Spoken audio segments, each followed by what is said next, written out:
What's going on, folks? Figured I'd get outside because we got a nice day here in Jersey. So I'm gonna just chill out, walk around a little bit in the backyard, avoid these acorns and trees, and we gonna talk about our birds. Ooh, look at the sun, killing it. Um, but yeah, we got a good one. This will be this will be the game where if the Eagles take care of business, like we know they can take care of business, right? What's up, Carlos? Um, this will be the game if we take care of business like we know we're supposed to take care of business. They have no choice but to put us at the top. We will have established ourselves at the top of the division. Everybody's trying to throw everybody. I even heard somebody talk about Denver was the best team, was one of the best teams in football right now. And I'm like, I ain't going for that. But to that point, like I've said before, there is nobody, in my opinion, who has established themselves as the de facto team to beat in the league. I haven't seen it yet. Everybody's either getting lucky or playing bad games.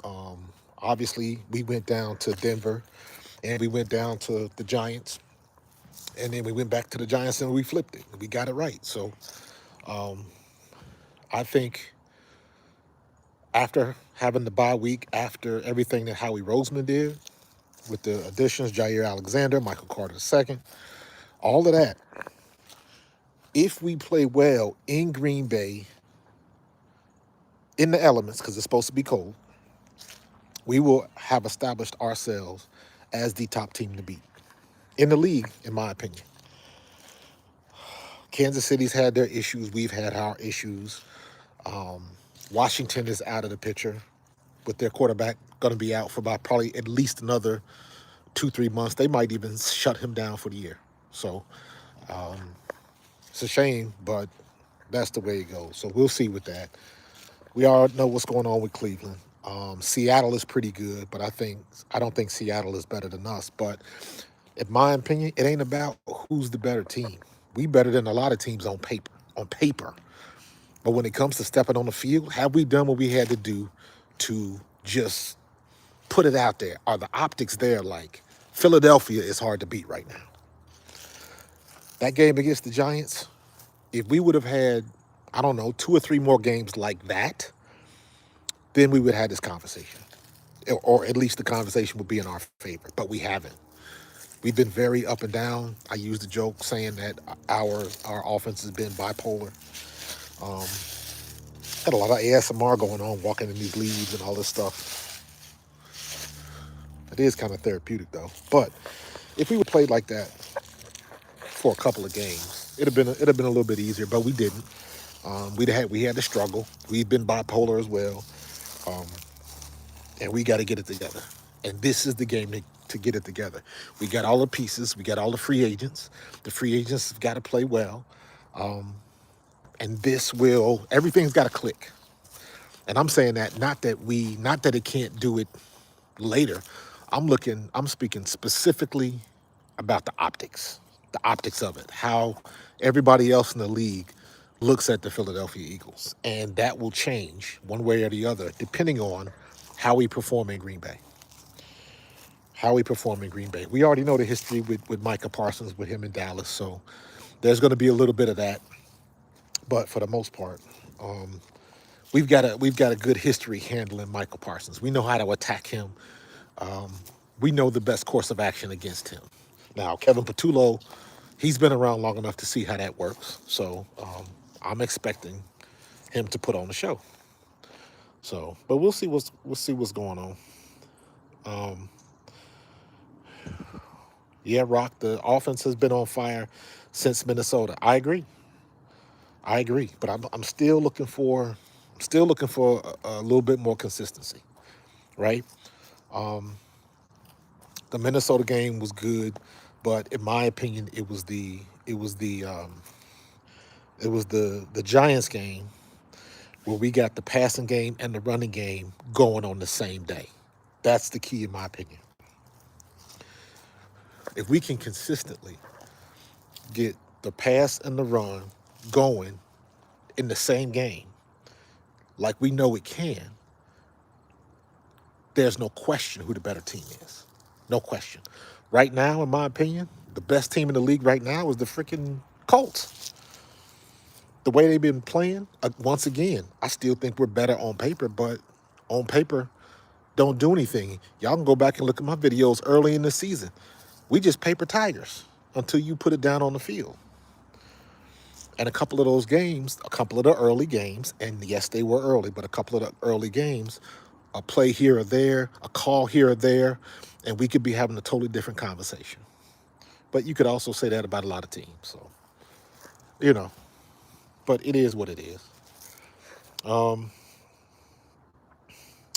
Carlos, I just said that to my wife today. Time for the leaf blower. Yep, we switching up. I got to check the community website to see when they picking up the leaves. So, but yeah, I got a lot to do in this yard. I got gophers everywhere, man. And plus, I'm in the backyard because you see my neighbor. I don't know if you can see that. I'll turn this way. You see my neighbor got them tall ass pine trees. And what that does is all that pine straw, all it is. Don't no grass grow back here because it's all covered with the pine straw, so nothing grows back here. So I just got a kind of like a bare corner. This was actually where I was thinking of putting I was gonna put a, a golf cage right back here in the corner where I could just like hit golf balls or something like that. But in any case, Sirianni is undefeated versus the NFC North. Yes, he is. Yes, he is. But again, I don't like looking at stuff like that. It sounds good. It sounds good, but to me, that's the same as somebody talking about what they did to the Eagles last year. Last year don't count. I'm sure people are saying the same thing against the Colts, and you see what the Colts are doing. The only thing that matters is what we're doing now. So if he's undefeated against the NFC North, that's great. Let's hope we can stay that way, but we still got to play. We still have to play the game. That's what happened to us that first game in damn uh, New York and Denver. We shouldn't have lost them games. We should not have lost them games, man. So let me see. No team is mentally stronger than our birds. That's not up for debate, but you can be mentally strong and still make mistakes on the field. So it just happens like that. Or a lot of times we didn't even really make mistakes. We just had some crazy calls and Jalen Hurts threw a pass just a tad bit too long. Um, just crazy things happen. You know what I mean? So it is what it is. Denver is the number one seed in the AFC. Well, that's great. That's great for Denver. But let's see what the young kid does when the lights are up, getting to the playoffs. Because guess what? We still got a lot of football to play, and there's a lot of things that can happen. Bo Nix is looking good, but and I say that Bo Nix looks okay because there's been some times where the team has gotten him out of some situations. So I don't know. You know, every week is different. You could probably go look at Denver. There was a couple of games that they probably should have lost, but the breaks fell their way. So um, yeah,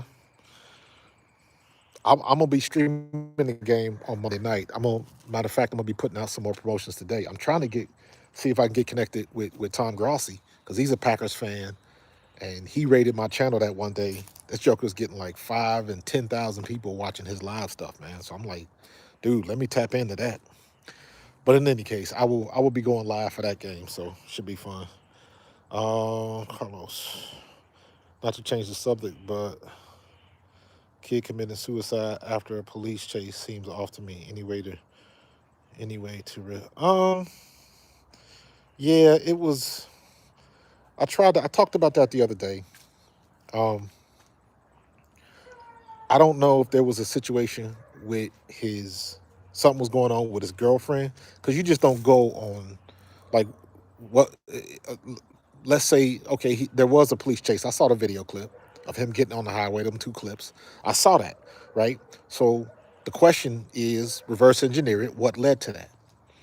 What argument did he get into, or was it drugs? Was he high or something like that? There's a lot of other questions to it. So, because the bad thing about stuff like this is, I mean, it's a terrible tragedy in itself. But then when you peel the layers back, you're not sure what you're going to get, and you're not sure if you're going to like the way it lays out. So, um, I heard because I don't know. I heard there was issues with him and his girlfriend, but that was before I saw the thing about the car chase. You know what I mean? So a lot of misinformation. Now I'm sure there's going to be other stuff, but at the end of the day, it's irrelevant. And why would you be in a situation where you wanted to take your own life? To me, that's the case. Forget the car chase. What made you want to go that fast on the highway? How did you get to that point? That's the questions people gotta try to figure out. So it's a shame. Um, Anytime you lose somebody, especially 24 years old, man. My grandson is 30. We having a birthday party for his son tomorrow. My great grandson. That's Roman that you see me with all the pictures. That's my great grandson. So this kid was younger than my grandson. You know what I mean? So I don't think he was married. Just and when situations like this happen, everybody says the same thing. Everybody says the same thing. He was a great kid. Always worked hard, had a good spirit. I think I saw Micah Parsons say the kid loved anime and this. They all speak about the good stuff that was going on, but the good stuff didn't cause that. The good stuff didn't make him go over 100 miles an hour on the highway. The good stuff didn't make him almost wreck his car and take his own life. That wasn't the good stuff. Nobody saw what was going on. You never know what's going on in somebody's house. And the reason why I say it like that is because this is why, this specifically, why is the reason I get so pissed off at a lot of these Philly people and a lot of the media around the country that get all up in arms because AJ Brown was tweeting. Like, you feel what I'm saying? AJ Brown was suicidal and made a different choice because he got the help that he needed, or he talked to somebody. Something, a mechanism was in place for him that was not in place for Neeland. So when people get bent out of shape, when I hear these jokers on the radio talking about they sick of it, they tired of the tweet game and this, that, and the other, I'm like, shut the fuck up. If that's how AJ Brown, if that's how he has to release his stress, if that's the way it has to work, then that's the way it has to work. Period. I don't care. If that's the way it works for him, then that's the way it worked for him. Point, period, in the paragraph. I don't care if you don't like it. I don't care if it doesn't fit the radio narrative, because everybody wants to know every little thing. And let's be real, that's the reason why a lot of people get so pissed off, is because they don't know the story, so they got to make shit up. And then when athletes don't want to talk to them, that's when the relationships get adversarial. So, and I'm like, you know what? If AJ Brown got to do it his way, and you know what? Just like everybody in that locker room, they love AJ Brown. We ain't never had an issue with AJ Brown getting on the field and giving us 100%. We've never had that issue. But you got folks on the radio here in Philly bitching because he tweeted. Get the hell out of here. And that's why I say I'm angry at a lot of people from Philly, because I didn't realize they were that thin-skinned. Some of them jokers on the radio, I didn't know y'all was that thin-skinned. So, but I don't want to take this. This ain't an AJ issue. This is that young man took his own life, and the question is, why was he in the situation where he had to do that? He just made the play of the game on TV the other day. And then you're talking about a complete 180 in situations. What the hell happened? You know what I mean? So, man, it's so important, and I'm lucky. So many other players are lucky, but there are so many other players who aren't, that can't surround themselves with the right people. I was lucky. I got a twin sister. I can call her every day. We always on the same wavelength. I had those moments with my sister when I got the phone up to my ear and she called, or I call her and she say, "I was just about to call you." We do that twinning thing every now and then. Happens all the time. But I'm saying that to say, I got somebody I can talk to. I can call my big sis, who lives out in Portland, who's the reason I'm the athlete I was. I tell people all the time, my big sister, she was the prototype. We watched her. My sister Melanie, basketball, volleyball. Volleyball was her thing. Me, I was baseball. I didn't play football till I got the Little League, but I didn't think about it. Baseball was my thing. I grew up in Cincinnati. Big Red Machine. I played against Ken Griffey Jr. Went to high school with him. Not the same high school, but we played against each other, and we knew each other in high school. So baseball was my thing. I was a late bloomer in football. But when I saw my big sister, she was the reason I wanted to go to college. She went to Drake University running track. Me and all my siblings are state champions in sports. My sister was a state champion in track and field. Won the 100-meter hurdles in Missouri in 1983. Then my twin sister won a state championship in basketball in 1986. And I won the state title in football 1987. So, but I say all of that to say, I got my siblings, I got friends, I got the fellas back at home that I can talk to, even in these days. Even one of my best friends was my roommate in college. And to this day, if I call him right now, he won't say, "What's going on, Marcus?" He'll say, "What's up, roommate?" Shout out to you, Doobie Burkhalter. And just having them friends around to talk. And you guys have heard me talk about Kelsey Mitchell's father, Big Mark Mitchell. Mark Mitchell was another one, responsible for getting me in college. If I didn't run into him at our high school in our weight room on that particular day, he never would have invited me down to Richmond, Kentucky to meet Coach Kidd. I never would have got the scholarship. Never would have played for Eastern Kentucky. Never would have been the 1AA all-time leading rusher. Maybe never would have ended up with the Eagles. So it's funny how things work. And he was the big homie that always looked out for us, that we didn't know no better. So, um, let me see. Who talking about somebody's a really good liar? I don't know what that means. Uh, yeah, man. Trying to get it out there, man. Just talk, man. You never know what's going on in somebody else's house. You never know what's going on in somebody else's house. So I have been blessed with patience. I have been blessed with a calm demeanor. Everybody can't say that. I've been in situations where I walk through situations and I don't say a word, and then somebody will come to me and say, "Couldn't have been me." I've had people come to me and say, "Well, if you angry, I know it's something because I know you don't get mad." Like, I'm one of those type of personalities. I ain't trying to pop off because I understand what it means when you go there. And let's be real, in most situations, when you step back and look at things, is it that serious? Not really. Not really. And then you look at anything going on, and whatever your answer is or however you deal with it, the sun coming up the next day, now what? Now what? You still got to deal with the aftermath. So I didn't mean to jump down on that tangent, but that's the path we go. So, you never know what's going on in somebody else's house. You just don't. I'm a Christian. I believe in Christ. I got saved when I was 17.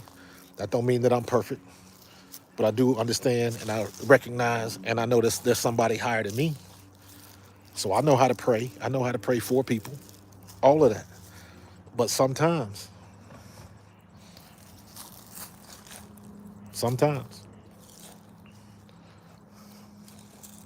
But in any case, so let's get our Eagles back on the winning.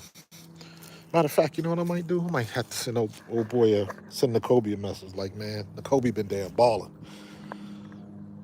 So,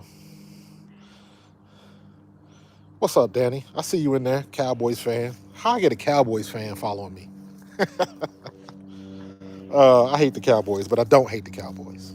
You guys have heard me say that before. I hate the Cowboys because I play for the Eagles. I don't hate the Cowboys because one of the guys that I played high school ball with, ended up playing for the Cowboys. So I got to have love for the Cowboys. That's one of the things when you play in the league, you got friends, you got teammates, and all of that type of stuff that have played for a whole bunch of other teams. So it's hard to hate on everybody. You know what I mean? You know, my hate for the Cowboys is because I played for the Philadelphia Eagles. And even back in '93, it was like we hated the Cowboys. But I grew up as a running back. I grew up watching Tony Dorsett. So it's funny how that works, man. I came up in a different era. I'm an OG. I'm an OG, triple OG. Well, I'm still an OG. When I turn 60, I'll be considered a triple OG. I think that's statute limitations. But yeah, it's just different, man. Um, let me see. Trying to go down. It's hard for me to read the chats.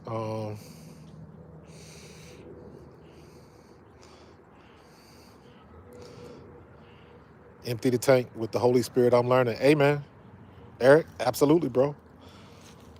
Absolutely. Sometimes you got to empty the tank and just let it go. Let it go. I've always been good with kids. I've always had a spirit to work with children. So I've had.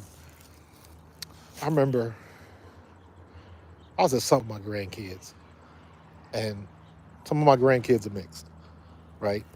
And I was at this party, and this little white kid, never seen this kid before in my life, came up to me. This kid he couldn't have been older than 2, if that. But he came, walked over to me, looked up at me, and I picked him up. And I was holding him for a good 10, 15 minutes. And I was like, whose child is this? And he was just calm, and we would laugh. And I walked around with him for a good 10, 15 minutes. You can't do that with everybody's kids. Kids will tell you something, man. Kids will tell you something.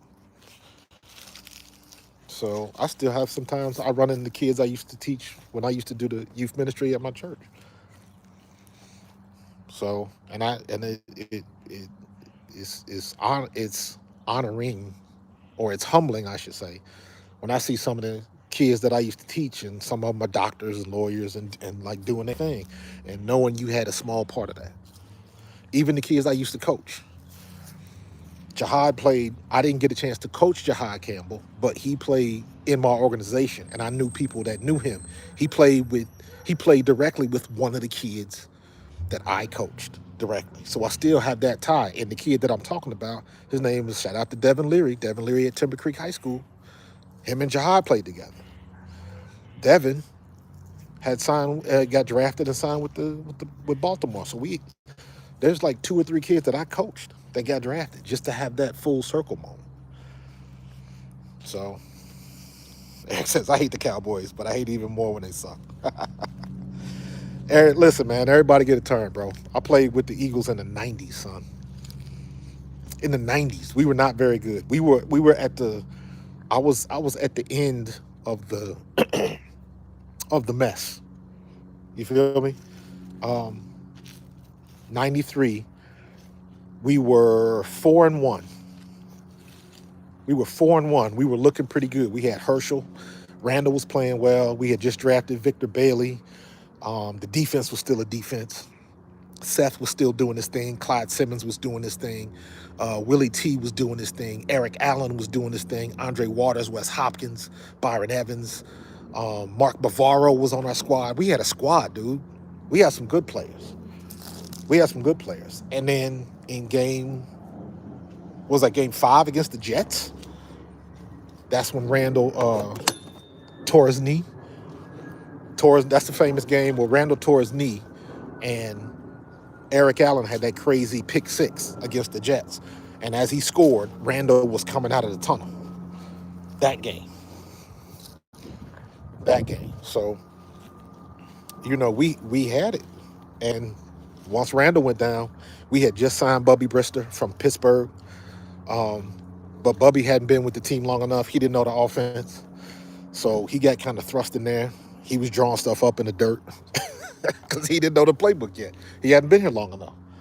And I tell you what, that's why I look at the situation with Joe Flacco down in Cincinnati. Shout out to my hometown Bengals, who they.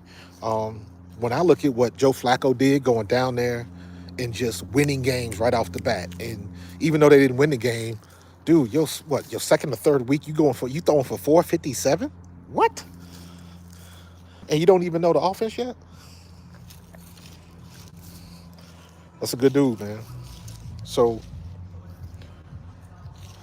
it's difficult to win in this league, man. It's difficult to win in this league, man. And that's when I look at situations like what Howie's doing, getting the draft picks. Alexander might turn out to be a dud, but is he going to be better than Keely Ringo?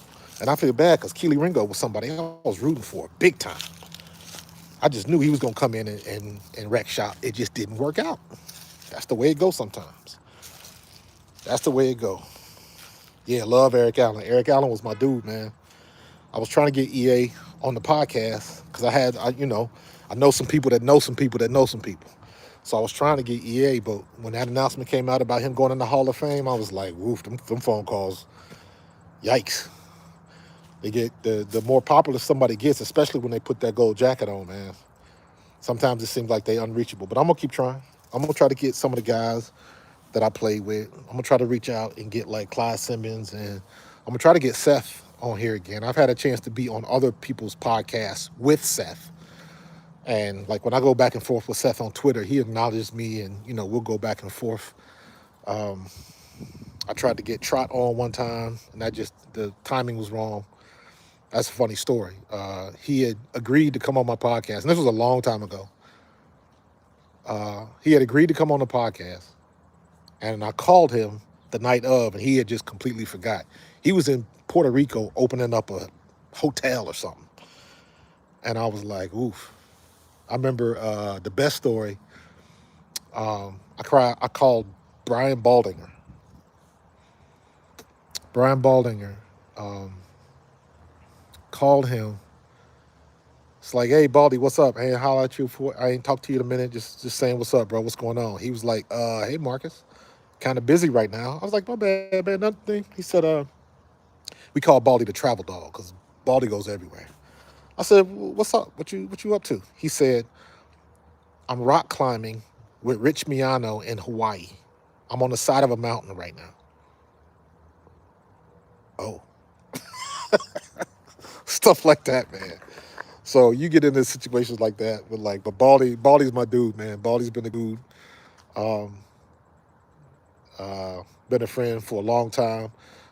I reconnected with Visek and Hema. Stay tuned for that. I'm scheduled to do a podcast with Vi's son Landon in the upcoming weeks in early December. So I'll keep you posted with that. But Visek and him is a good friend of mine.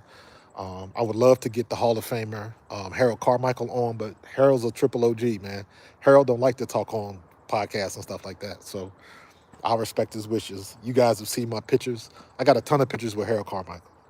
Got him signing my hats and, posing with my grandson and some of my friends and stuff like that. Harold Carmichael is the absolute best, bro.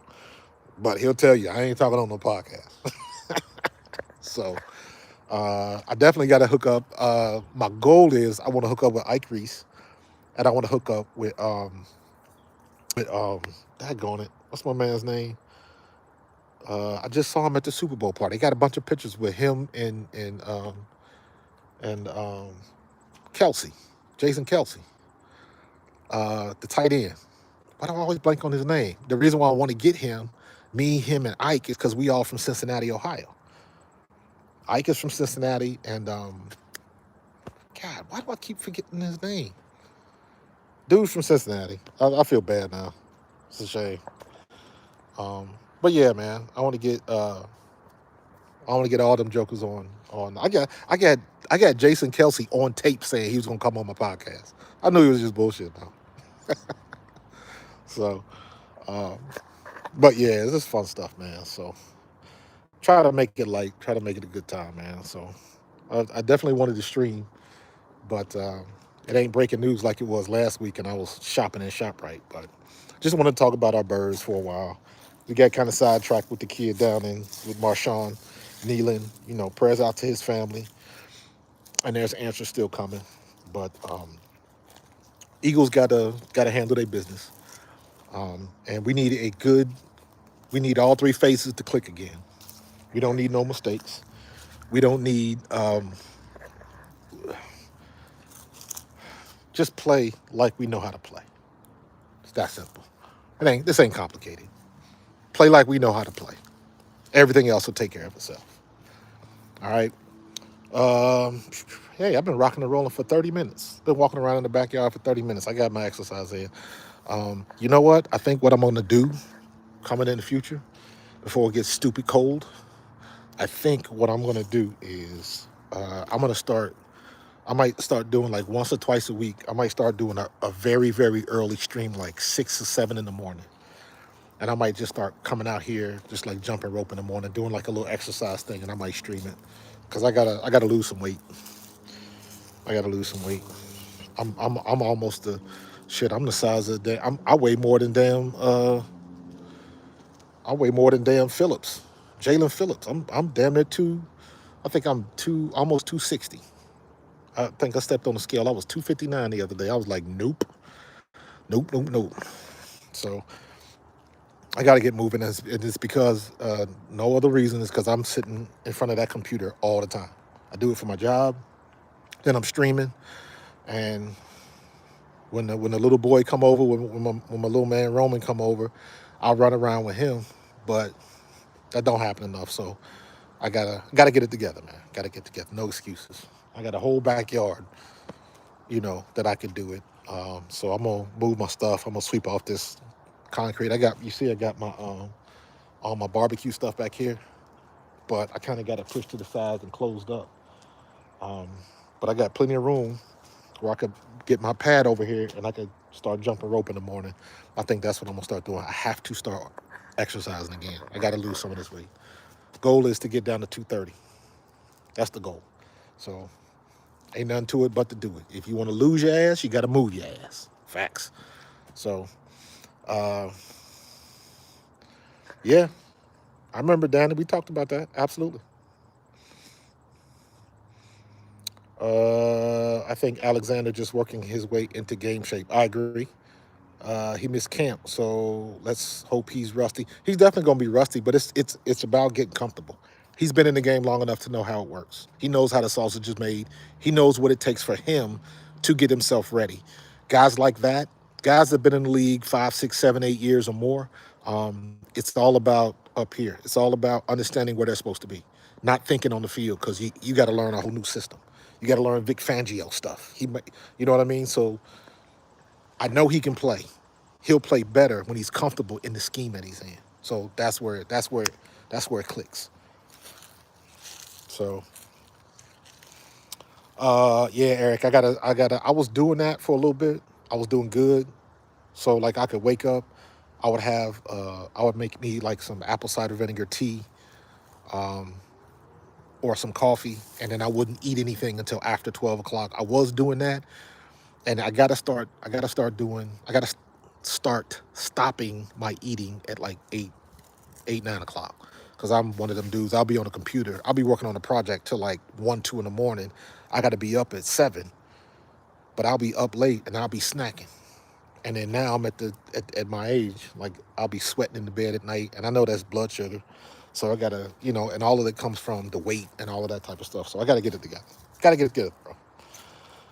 So, but Rock say you gonna hold me accountable. Yeah, man. I gotta get it done, man. Gotta get it done. No reason why I shouldn't. I got jump ropes. I got weight bags. I got all of this shit. I got room back here. If I don't do nothing else, I got a weight bag with I put like rock salt in it, like 20 and 30 pound bags, and I got a weight bag. And if I don't do nothing but just put the bag on my back and walk around the perimeter of my backyard, whatever. I got my cross ropes, the heavy ropes I got to start using that. I just got to start doing something every day. Shoot, I was. You want to know how I was losing weight a couple years ago? I had bought the MetaQuest, the MetaQuest VR goggles, and I was doing one of the fitness games, and I got addicted to that, and it was like a boxing game, and I was doing that every day. And when I tell you that thing on how you sweating, moving, and all of that kind of stuff, I might have to go back to that. I might even get me a MetaQuest 3. So, but anyways, I'm just talking. So, but I'm out of it, out of it. Coach, what's up, Chris? How much did you weigh when you were playing? Um, when I first got to Philly, I was I was about 205. I was about 205. When I was in college, I played at 195.